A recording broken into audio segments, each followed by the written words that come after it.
Good evening once more, ladies and gentlemen. I'm your host, InaneDragon, and tonight we start the Tired Apologetics drinking game in earnest. Yes, I've never mentioned it before. No, I won't explain the rules. Why? Because I just made it up and I don't know what they are yet. So, what is it that we have here? Do you believe that good and evil exist? Oh, for fuck's sake, the argument from Objective Evil. Take a drink! The answer to this question separates Judeo-Christian values from secular values. Are you mixing in Pascal's wager? Because there are a lot more value sets than that, all of which you're ignoring. Not to mention, there's no single set of secular values. Come to think of it, the fact that we can have separate values seems to imply that the argument you're going to make is de facto false. Fuck it, take a drink. We'll need it. Let me offer the clearest possible example. Murder. Is murder wrong? Is it evil? Nearly everyone would answer yes. Is it wrong? I think so. It's certainly illegal, barring certain circumstances. I'd even say it's so morally reprehensible to me that in most cases I would consider it evil. That may just be my opinion, but I bet I can make a reasonable argument for why you should agree with me. Well, we'll let him get to what he really wants to talk about before drinking. Maybe he isn't trotting out an argument that's been dead on arrival for centuries. But now I will pose a much harder question. How do you know? I'm sure you think murder is wrong, but how do you know? If I asked you how you know that the Earth is round, you would show me photographs from outer space or offer me measurable data. Oh God, you're going to bring the flat earthers and hollow earthers down on us! Please, pick a different example. Tell you what, let's take a drink now, in preparation for the comments section getting invaded. I don't know that murder is wrong, by the way. I believe it to be wrong. There's no factual basis on which to ground wrongness. That's what's called the naturalistic fallacy, trying to derive what ought to be from what actually is. Now, if we define a moral system that you and I agree to work within, then, and only then, can we determine if murder is in some sense actually objectively wrong. So, we're actually working off two separate problems I run into with religious apologetics, which earns us another drink. The first is the naturalistic fallacy, trying to say that because something is so, something else ought to be. This comes up with, but homosexuality is unnatural, therefore it's immoral. You don't even have to point to the bonobo's butt fucking in the corner. You can just ask, what's your fucking point? The second is the difference between knowing something and believing something. I agree with Matt Dillahunty that knowledge is a subset of belief. Specifically, it's that subset that's grounded in external data that you have reason to accept as factual. Beliefs may be based in knowledge. They can also be logically derived from first principles, which, by the way, may or may not be valid, but can include assumptions. Or they can be based on faith, in the sense used in discussing religious beliefs, such as, I have faith in God and that's why I believe. The first basis for belief allows us to know things to be true and can be objectively shown. The second allows us to argue, debate, and reform our non-factual beliefs based on realizing we've overlooked things, or perhaps through a refinement of our first principles. The third admits no evidence, no argument, and stands obstinate in the face of any fact or logical evaluation. This is why if you tell me you believe something due to personal revelation or simple faith, I'll just leave you alone, unless you want to debate particular points of dogma where you're willing to consider evidence or argumentation. But this isn't why we're here. Let me get back on track. To summarize, Prager is pitting Judeo-Christian values, whatever that means, against secular values, whatever those are. He hasn't defined what he means by any of this, but has posed the following double question. Is murder wrong? And if so, how do you know it is wrong? To which my answer is that I don't know it to be wrong. I believe it to be wrong, and I do so based on adopting reciprocity and the conviction that there is no afterlife or reincarnation as first principles. I don't want to be murdered, I don't want to murder, and murdering a person takes away any further life they could have hoped to have had. Ergo, I believe it is wrong to murder. Continue. But what photographs could you show? What measurements could you provide that prove that murder or rape or theft is wrong? The fact is, you can't. There are scientific facts, but without God, there are no moral facts. In a secular world, there can only be opinions about morality. They may be personal opinions or society's opinions, but only opinions. Every atheist philosopher I have read or debated on this subject has acknowledged that if there is no God, there is no objective morality. Knew it. I'ma let you finish, but I gotta say, so what? We may want there to be some universal law to which we can hold people accountable, but to abuse a proverb, shit in one hand and wish in the other, which fills up. Add to that, you've ignored that there are moral philosophers and ethicists who have constructed secular moralities which they consider to be objective. Derek Parfit is one, Ronald Lindsay, who by the way argues Parfit is wrong, is another. And I submit the brute fact that we have three ethicists, Prager, Parfit, and Lindsay, all offering claims of objective morality and all disagreeing with one another, is a demonstration of one of the best arguments against God as objective moral authority. We have three fully fledged moral systems that are independent of one another and cannot be disproven by any objective means of observation. Only logical argumentation from first principles, which is necessarily subjective. Beyond that, well, I should let you continue. There's plenty more time for me to shred your claim. Judeo-Christian values are predicated on the existence of a God of morality. In other words, only if there is a God who says murder is murder wrong. Otherwise, all morality is opinion. Sounds like you Christians still just have an opinion. See, God is a mind. Minds hold opinions. Let's put it in the most classical of ways. Can God change morality? Can God define murder as good? If he can't, then one of two things must be true. Either morality is greater than God and therefore God is not the source of morality. If this is the case, no God is needed for your objective morality, and you need to demonstrate that objective morality independent of any God. Or God is an impersonal force of morality that is just part of the fabric of nature. No other aspect of the Judeo-Christian God is relevant to any discussion, and you could simply eliminate God as a separate entity in your model. Morality becomes a natural force akin to gravity, and I'd love to see that model of physics. Again, you either prove objectively with evidence that an objective morality exists, or it's irrelevant. If he can change morality, on the other hand, well, we again have an either-or situation. Either, as I put forward, God's morality is just like, well, his opinion, man, and morality is subjective. Or morality is fundamentally irrational and irrelevant because it's whatever God happens to want it to be one day to the next. Take your pick. None of them match the argument you want to make, and the alternative is a circular argument that states God is morality, therefore morality is objective because morality and God are constant, because morality is objective and God is real. And it goes around and around and around.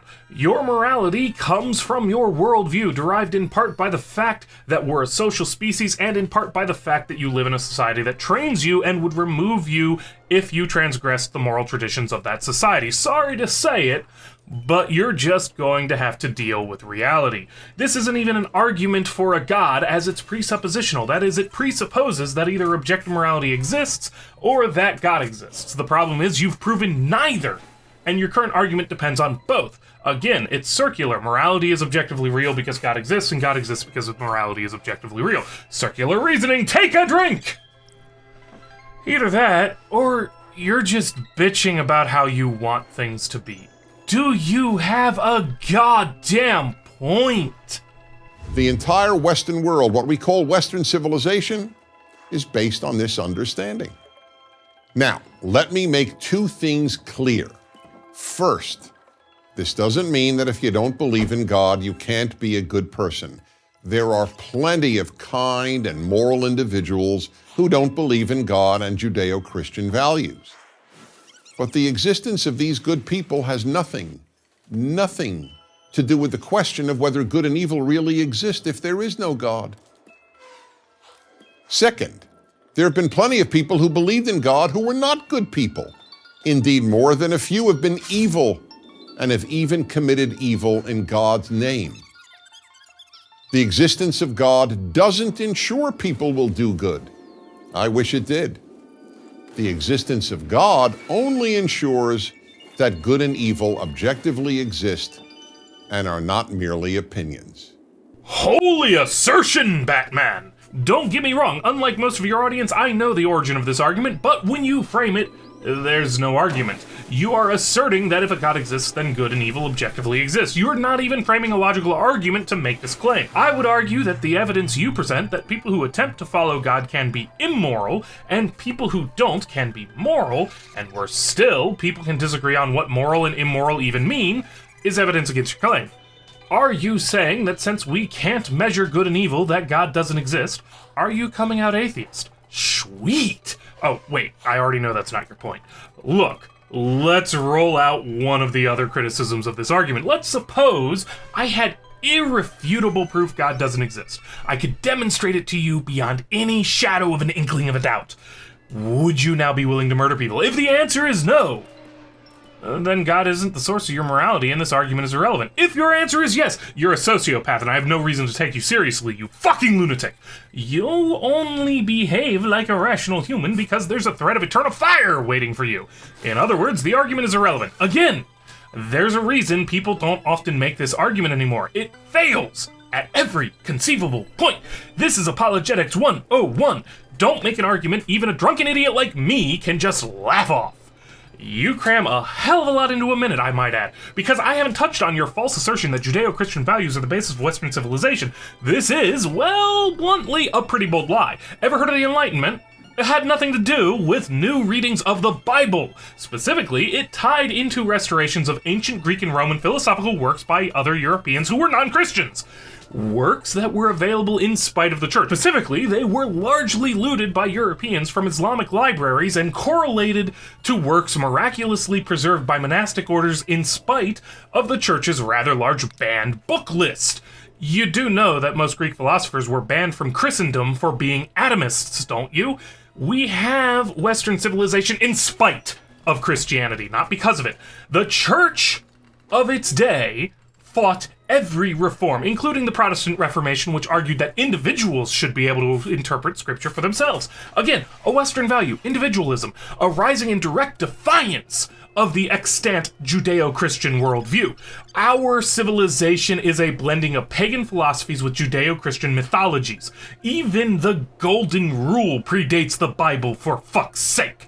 Try and find even a quarter of the Bill of Rights in the Bible. That 18th century document is a beautiful expression of Western morality, and it stands in direct contravention of contemporaneous biblical teachings. People reinterpret the Bible to suit whatever they consider morally right. If you don't believe me, ask what both sides of the slavery debate cited as their primary source for the moral authority of their argument. Did the Bible get a sudden rewrite, or did society move beyond what was previously considered biblically moral? Without God, we therefore end up with what is known as moral relativism, meaning that morality is not absolute, but only relative to the individual or to the society. Without God, the words good and evil are just another way of saying I like and I don't like. If there is no God, the statement murder is evil is the same as the statement I don't like murder. Now, many will argue that you don't need moral absolutes. People won't murder because they don't want to be murdered. But that argument is just wishful thinking. Well, no, it's not. Because as far as the evidence goes, that's exactly what happens today. People don't murder because they don't want to murder, don't want to be murdered, and enough people don't want to live in a society where murder is acceptable that we created a whole civil infrastructure to punish those who did murder. Let's be straight up on this. While you might be technically correct about the meaning of moral relativism, you're not being honest about it. Most people include the caveat that, since morality is subjective, then morality is relative to the culture and you can't judge it. Fuck you, yes I can. It's no different than two people arguing about whether or not a movie is good. It may all be relative, but we have our opinions, we have related facts that support those opinions, and we have first principles that shape those opinions. By fighting and arguing about what movie we should watch, we eventually form a consensus we can all live with. Morality works in exactly the same manner. There may be no objective truth to determine, but that doesn't mean we can't come to a conclusion about what is better once we agree on some first principles. Part of our apparently moral behavior is certainly driven by an evolutionary force that encourages social behavior because we're social creatures. That is, if you depart from the accepted moral system, you'll be ostracized and don't get to fuck anybody. So if you have any genetic or mimetic tendencies against abiding by moral standards, they are not as likely to be perpetuated into future generations as if you had genetic and mimetic tendencies towards abiding by moral standards. But it also comes from the simple necessity to form a social contract in order to build a civilization. That's right, morality is as much a side effect of social organization above the tribal level as anything else. Many species can demonstrate limited altruism and reciprocity. It takes humans in a civilized society to reliably act in an apparently selflessly moral manner. And I don't see a lot of people arguing against having a civilization versus loincloths and fighting saber-toothed tigers for survival. So be moral or get off the internet. See? Peer pressure works. Hitler, Stalin, and Mao didn't want to be murdered, but that hardly stopped them from murdering about 100 million people. It is not a coincidence that the rejection of Judeo-Christian values in the Western world by Nazism and communism led to the murder of all these innocent people.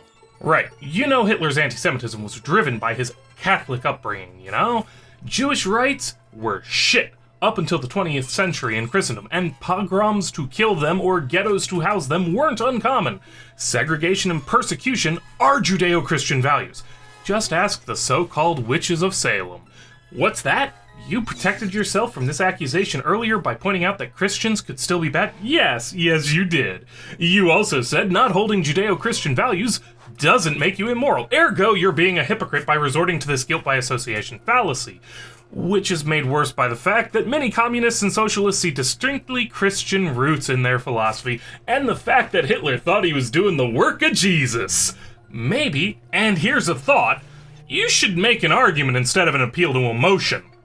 It is also not a coincidence that the first societies in the world to abolish slavery, an institution that existed in every known society in human history, were Western societies rooted in Judeo-Christian values.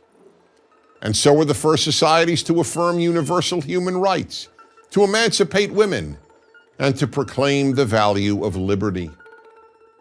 We've already been over the stupidity of claiming Judeo-Christianity was behind these ideas. Again, these are Enlightenment ideas that derive from the philosophies of Plato, Aristotle, Epictetus, and other pre-Christian philosophers. Pre-Christian as in 500 or more years before the founding of the church. If anything, Western civilization was set back by the barbarism of Judeo-Christian values that include strong defenses of chattel slavery.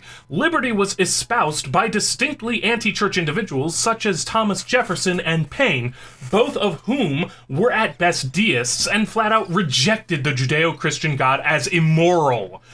Judeo-Christian values come from a book written over 2,000 years ago. Anyone really thinking about it should realize that any change in Judeo-Christian society cannot be derived from that book. It hasn't changed.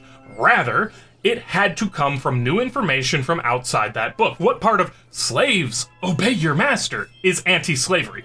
What of render unto Caesar is pro-liberty? Come on, try. At least a little. You only have a minute or so left. Today, the rejection of Judeo-Christian values and moral absolutes has led to a world of moral confusion. In the New York Times in March 2015, a professor of philosophy confirmed this. He wrote, "What would you say if you found out that our public schools were teaching children that it is not true that it's wrong to kill people for fun? Would you be surprised? I was." The professor then added, "The overwhelming majority of college freshmen view moral claims as mere opinions." So then, whatever you believe about God or religion, here is a fact. Without a God who is the source of morality, morality is just a matter of opinion. So, if you want a good world, the death of Judeo-Christian values should frighten you. I'm Dennis Prager.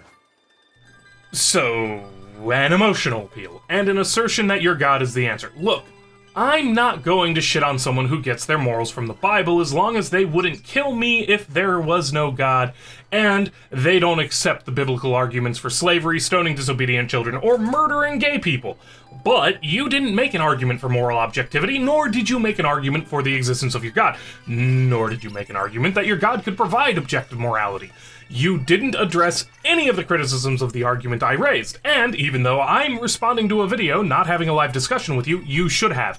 Every one of my arguments has been made years ago, sometimes centuries ago. You have no excuse for this level of ignorance and smugness. Do I think schools should be teaching that it isn't wrong to kill? No. And I've already laid out why. Moreover, I'm not convinced that any school is actually teaching that. Should I be shocked that people are being taught that morality is relative? Not until you prove that an objective morality actually exists.